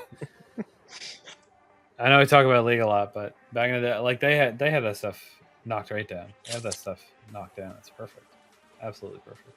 Wasn't comp like the bread and butter though of League? Like, well, yeah, I think. I don't know. I never played anything else other than comp. Normal sucks. Yeah, most people I know that play League, that's their main thing that they play. Versus Like, Crucible even is kind of like if most my people friends don't wanted to play comp. normal, I'm just like, nah, dog. I'm just gonna go solo queue comp. Fuck you. I'm leaving. And you, back in the day, you could only duo comp. You couldn't do any more than that until they introduced flexed comp, which was a different playlist. So I didn't want to play that either. So whenever I had two friends that wanted to play League, I'm just like, no. I'm like, sorry. It's either one of you or I'm going out on my own.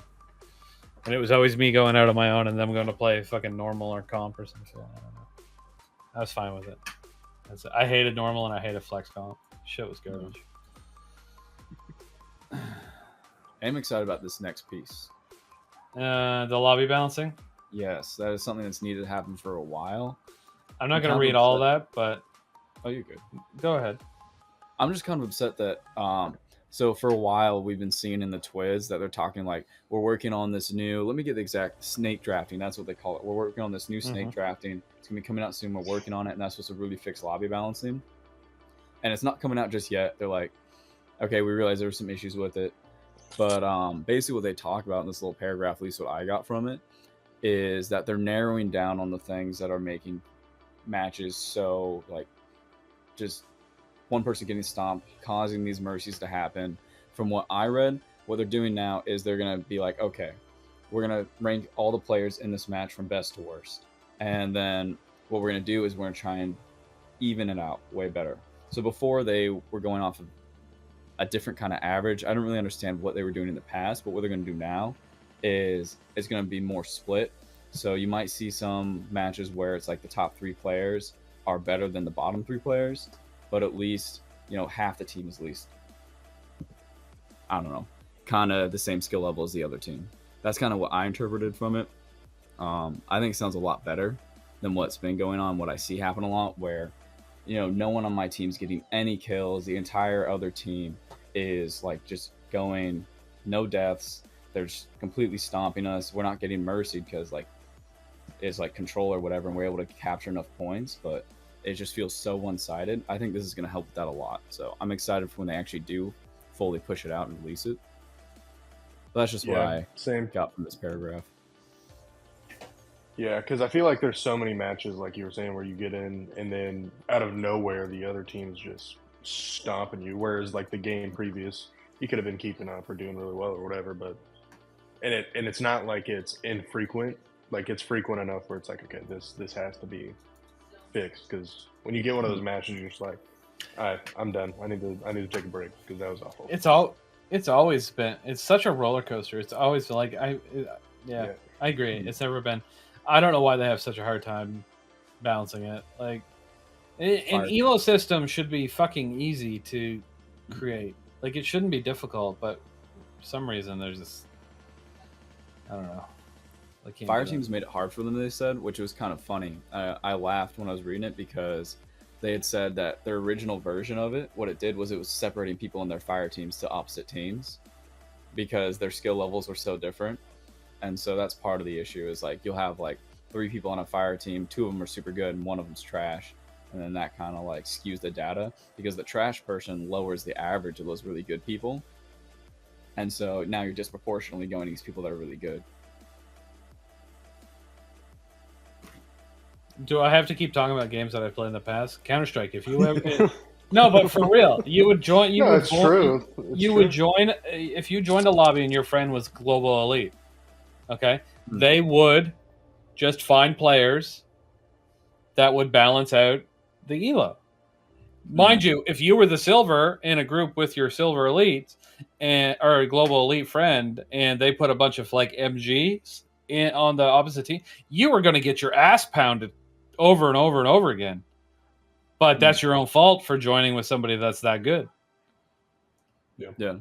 Your team might still win because, you know, your teammates are going to be higher ranked. Your friend is global elite. It's balanced.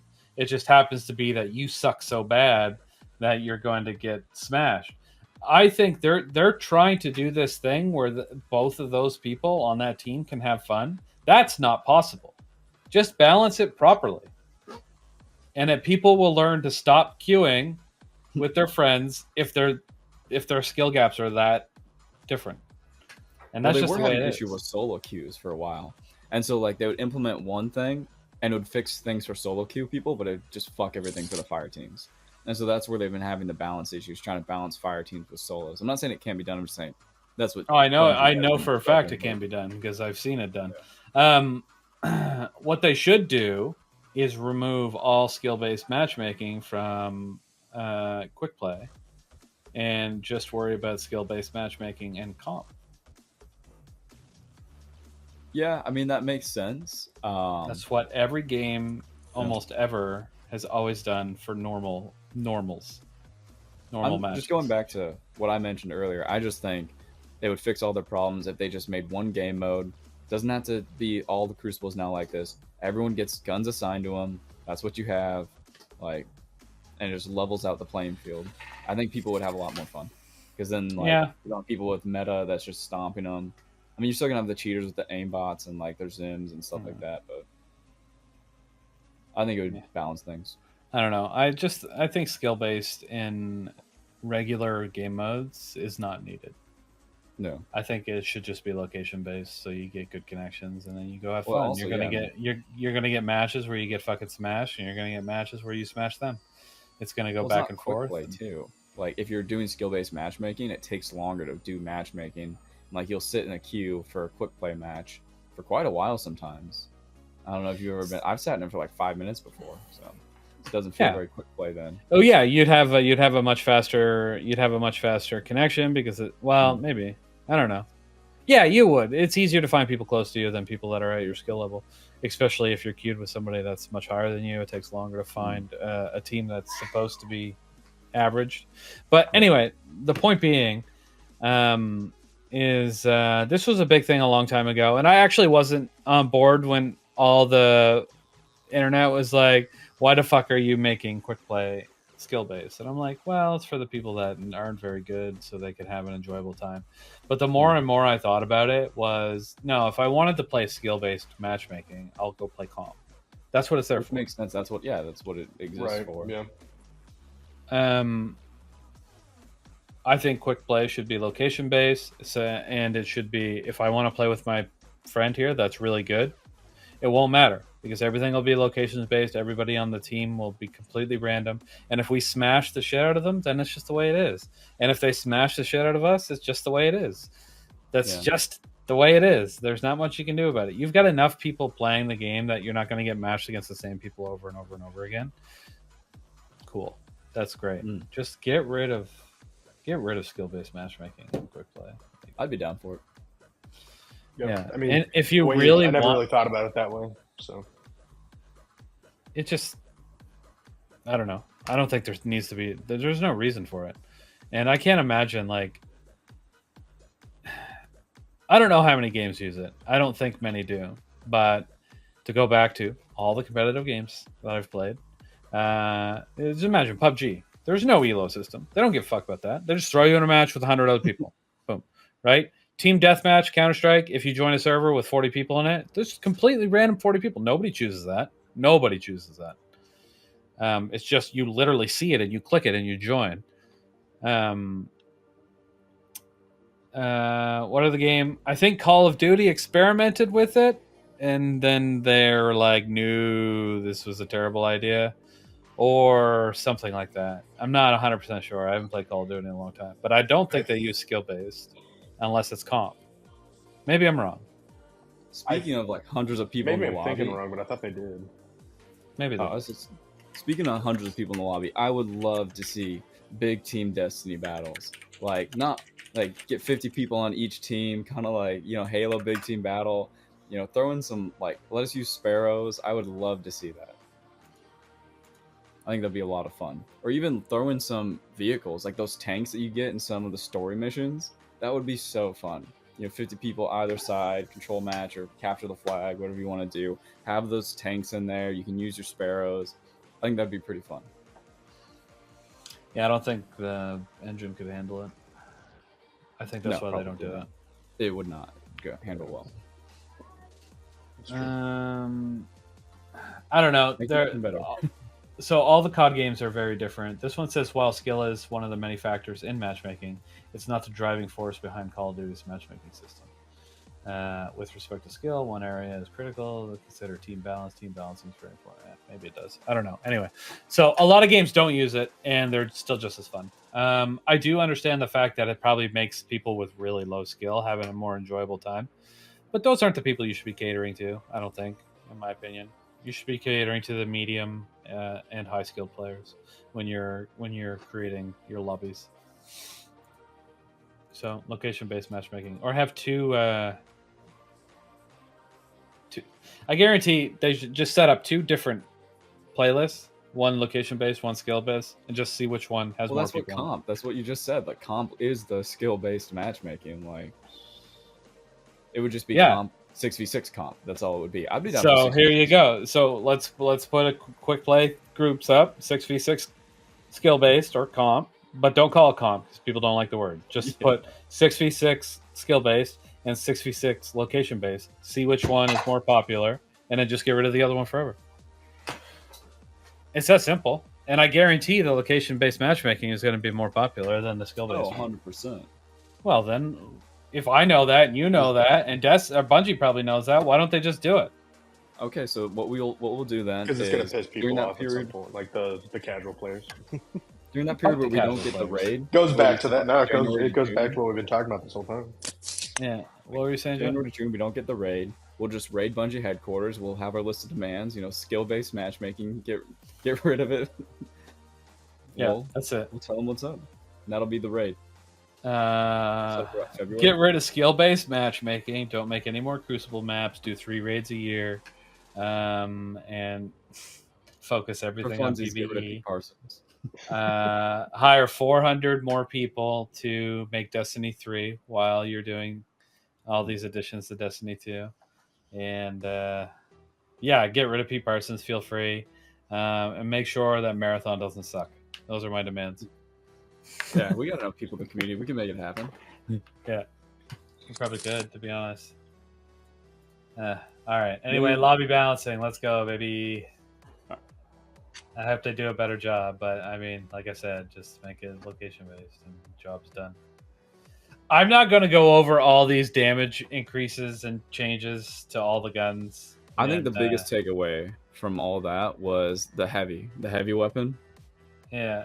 People are using one heavy weapon in Crucible right now, and they're like, that shows. Everything else is pretty balanced. They talked about. Yeah. Yeah, I mean, okay, that's fair. Let's tell them to stop using it. Losers. Yeah. Fucking the one heavy weapon people are using was, I'm pretty sure it was Hammerhead. Yeah, it's Hammerhead. It's the machine gun. Yeah. It's because it's got a really good roll. Yeah. Yeah. Adaptive machine gun with 4 times the charm killing tally. That is the only gun people are using right now, heavy-wise. That exact roll. Well, it is. That's literally what they said. It's at 31% of people using it. People are using other stuff. It's just the highest gun on top, close to that, is at 8.5%. Oh yeah, I misread that. I read the dominated, and I was like, "That's the only one people are using." No, Hammerhead is about 30.5% of all people using. The second one is Cataphract, which is the adept grenade launcher from. I'm pretty sure that's the one you get out of Nightfalls, right? Or is that the one you get out of Trials? Is that Trials? Cataphract is Trials, I think, right? Okay, that's the Trials one then. Damn, I'm surprised that 9% of people even have that. Just kidding. And then Unwavering Duty, which is a machine gun, right? Yeah, but the difference between Cataphract and Hammerhead on this graph is insane. Yeah. Cataphract Absolutely. Is what? Unwaver. Okay, so all right. So 9%? Here's a good point. So Cataphract in the top. Okay, out of 1, 2, 3, 4, 5, 6, 7, out of 7 weapons in the top 7, they're all machine guns except for Cataphract and Cataphract Adept. So you have Hammerhead, Unwavering Duty Adept, Commemoration, Unwavering Duty, Regular, and Pro Memoria. Yep. So yeah, they need to nerf machine guns. Absolutely. Look, those It's numbers pretty are bad. insane. I could probably keep going down and finding more. Yeah, corrective measure, time loss. Oh my god, from that's crazy. From Vault of Glass. Holy The amount of shit. swords I'm seeing is actually surprising me. Yeah, Falling swords are fun Guillotine, for Half movement. Truth, Black Talon, Falling Guillotine There's really many popped. Bloodline Zero. Falling Guillotine really caster popped up. frames. Popped up when it got Eager Edge from Oh yeah, the that activity. I can't think of the name. Onslaught. Onslaught. Yeah. Onslaught. It really it people love using that gun or that Eager sword Edge with is it. great. Well, Eager Edge, you could do the thing. Zip around the map, and yeah. it would shoot you forward. Well, I remember the very first thing that I saw was somebody hiding behind cover. Titan bubbled. They pulled out their falling guillotine, whirlwind bladed over while using Eager Edge, and it murdered the whole team inside of it and killed the bubble in one shot. Oh wow, that's crazy. That's crazy. Oh, also, trace rifles are getting more ammo. They're like, you can't kill people as effectively with the amount that you only get 25 rounds. So now you're gonna get 30 rounds, I think. 29. 29, yeah. Go So bullets. that's pretty nice because I'm going for my trace rifle kills for Deadeye, so I'm excited about that. I'll take the reduced flinch on sniper rifles too by 10%. That's Oh nice. yeah, that should be pretty good too. It just makes it easier to hit headshots. Increase critical damage. Wait, they increase critical damage on machine guns by 4%. Wait, what? Oh no, high impact. Okay, yeah. All right. I was like, Yeah, wait, what? That's just the tweaking they're doing on the guns. Yeah. All right. So the only other thing I was really I went over. I looked at the trials changes, and this heavy arc burst hand cannon sounds interesting. That's new, right? Yesterday's I couldn't question. tell you too much about the types of hand cannons and guns. Okay, I'm pretty sure. Well, maybe it's not new, but I think It it's did new. sound like they're trying to bring more of into trials. What they kind of tested out with the pass of perseverance, I think it is. That's the one where you have your whole fire team has it. You won't get losses added to your card. It sounds like they're trying to expand on that from what I read and try and get more people to play trials, but not be discouraged by either flawless or nothing, flawless or bust. I didn't really understand exactly what they're trying to do, but that's what it sounded like they wanted to do. I didn't really read how they're trying to implement that though. I guess understand what they were saying. Okay, I didn't look at it. I didn't read I didn't read everything. So let me see if I can just skim and find the part where they talk about it. Trial changes for Revenant, I'm pretty sure is where it's under. Okay, I'll get to this. I'll get to that in a sec. Yeah. So the arc heavy burst hand cannon. I'm pretty sure that's new, but if not new, it's getting new perks. But I'm pretty sure we don't have an arc heavy burst. Okay. Maybe I'm crazy. Anyway. The Tomorrow's Answer Void high impact rocket launcher that does exist, and it's just getting an updated version. That's what we're getting next time. And they buffed some of the rewards, which is funny. The heavy burst pulse rifles the critical damage is going up, which increases the time to kill or decreases the time to kill, which is cool. But I don't know. I don't use pulse a lot in PvP anymore. So anyway, I really critical like hit. the Iron Banner one. Yeah, I have a lot of PvE rolls for it.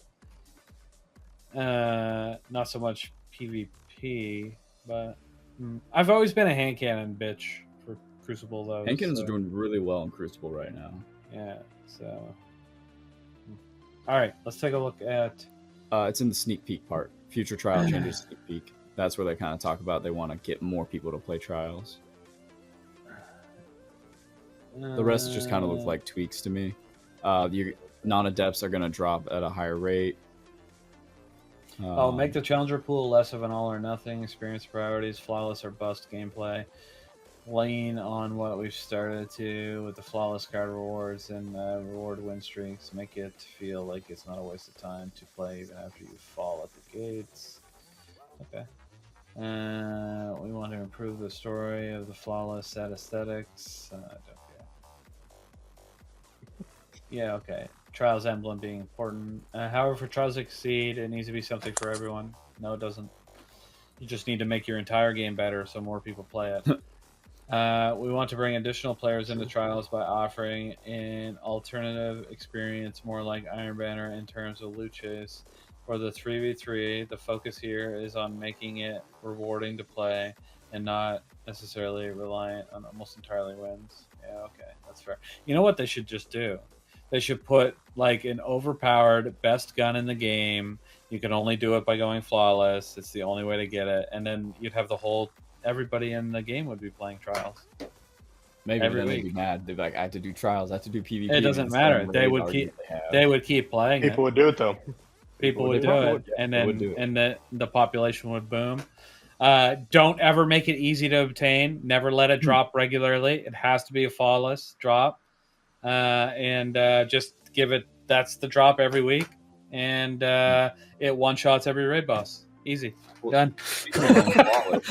They are increasing the Osiris ciphers cap. I've never gone flawless, so I don't have any. I don't know what the cap is, but whatever the cap was, they are increasing it. What is Osiris? What? Osiris ciphers, something you get for going flawless, I guess.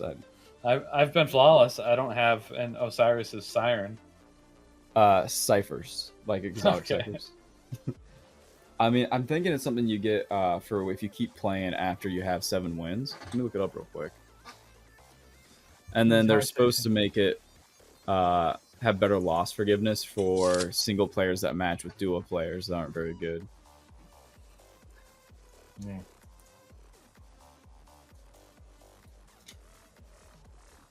Because a lot of times what happens is like a single person will get put into a duo match, but the duo is going against fire team of 3, and then it's just super unfair for the solo queue.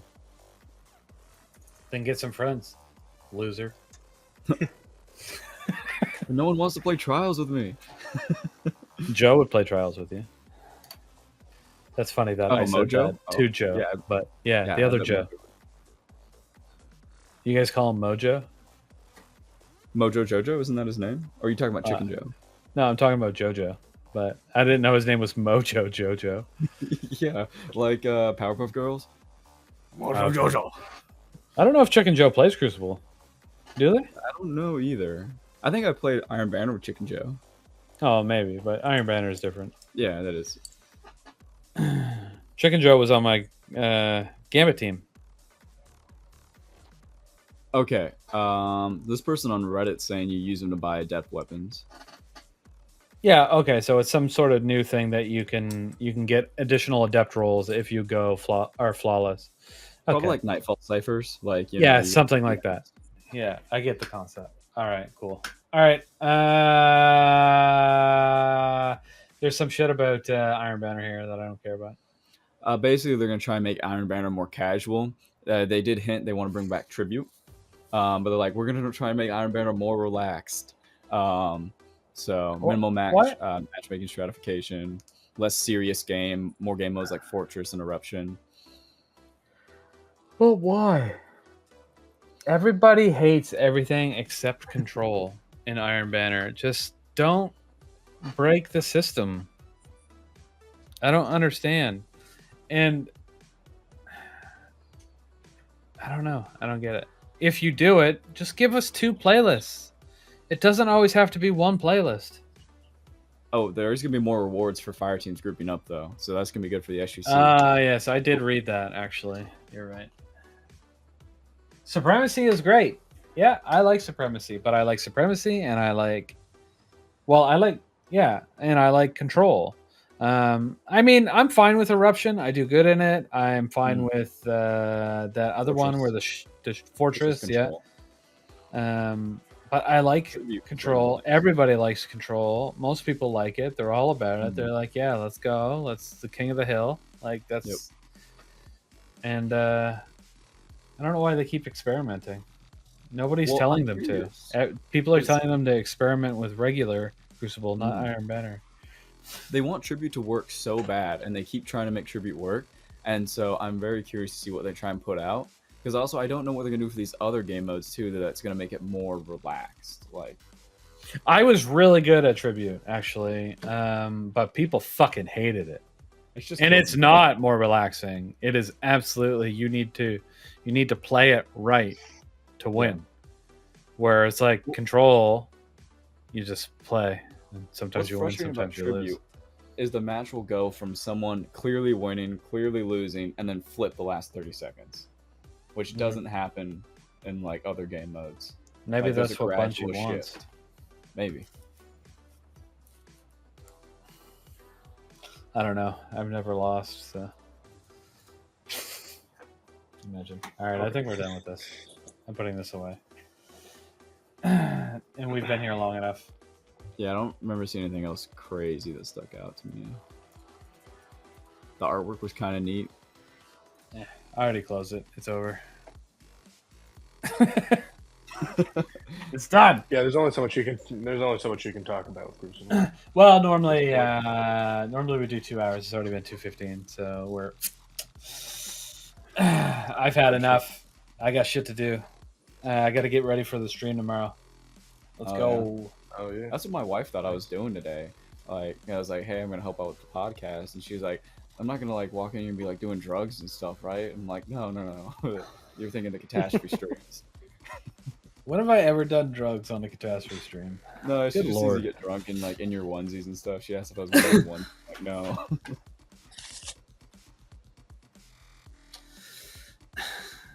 When you think about adults watching that, it makes you wonder why anybody comes to my stream. She does say that. Yeah, she makes comments a lot. They're not positive, but it's just she's jealous. I'm watching you, not her. My wife gets jealous that I'm streaming instead of hanging out with her. So, same thing. Yep. But they're so boring. No, I'm just kidding. Okay. Well, on that note, you guys want to plug anything? Like, if you don't know what that means, typically we let people tell other people about their like Twitch stream and stuff, or their YouTube channel, or their clan. We got that thing going on with the drink company. Well, I know what I want to plug. No, I got Is there anything personally that you want to plug? No. Well, I recently started streaming on Twitch a little bit with our clan nights, and then just some other things that we're doing throughout Destiny. So, Okay, and where? Halligan underscores. It's on Twitch. Halligan underscore 7066. I will put that the plans in the description of the YouTube video, so you guys can not have to remember that number. But what was it again? 70. Wait, what? 66. It's on on it's my 66. username. It's the same thing as my username. Halligan underscore I don't see 7066. Oh, there it is. Yeah. It's my. I see it now. I got it. So yeah, twitch.tv/HALLIGAN_7066.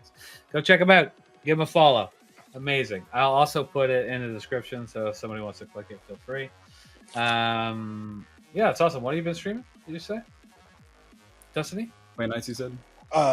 Yeah, Destiny. It literally just started on Saturday with our clan night. We wanted to stream it. I think I saw that announcement, actually. Well, maybe not an announcement, but you said, hey, come watch. Was that you that said, hey, come watch? I don't know. Was come watch clan night or some shit? I don't fucking know. I saw it somewhere. Yeah. Okay. Yeah. All right. Cool. I also saw somebody say, come watch me get my ass beat in trials. Oh, that was somewhere. me. That was you too? Okay. Yeah. I did get my ass beat in trials. Okay. All right. Cool. Yeah. All right. Cool. I knew it. I thought. Anyway. All right. So yes, well, awesome stuff. Actually, good luck on Twitch. Hopefully, some people go and check you out. If not, I will find you all and I'll hunt you down. As for the SGC, you guys know we're still pushing for partnership. Plus, not partnership. We're already a partner, but we're shooting for partnership plus tier 2, which gives us more sub revenue from your subs. So instead of giving the money to Twitch, give it to us. It's awesome. We need tier 1s, tier 2s, tier 3s. We're at 222 points. This is the last month We've got 3 days to hit 300. So everybody go subscribe tier 3 right now. Gives us 6 points. Thanks. You also get 1 million loyalty points. Second, yes, we have a new partnership with Advanced GG. If you buy anything there, just make sure to check it. Use our code SGC, please, and thank you. We really appreciate it. We do have the links in Twitch and Discord in the YouTube description. You can check them out if you want to check that out. Last but not least, we have the Catastrophe stream tomorrow starting mid-afternoon. No specific time. It'll probably be around 2 or 3 Eastern. Lots of regular stuff we'll be doing. Probably some hot wings. Probably some crowd control like we did last week. Lots of drinking. We'll probably give away a Gambit coin or 2. All that fun stuff. Come check us out. And to keep in mind, the very cool Twitch's September rule is if you're gifting 5 subs to the channel, Twitch will randomly gift some crazy amount. Well, potentially 1, but anywhere between 1 to like 20 gifted subs. I've been seeing it all day today. People are like, "Oh my god, somebody gifted 5 subs. Twitch gave me 20." That's it was awesome. crazy. Yeah, I think it's really cool.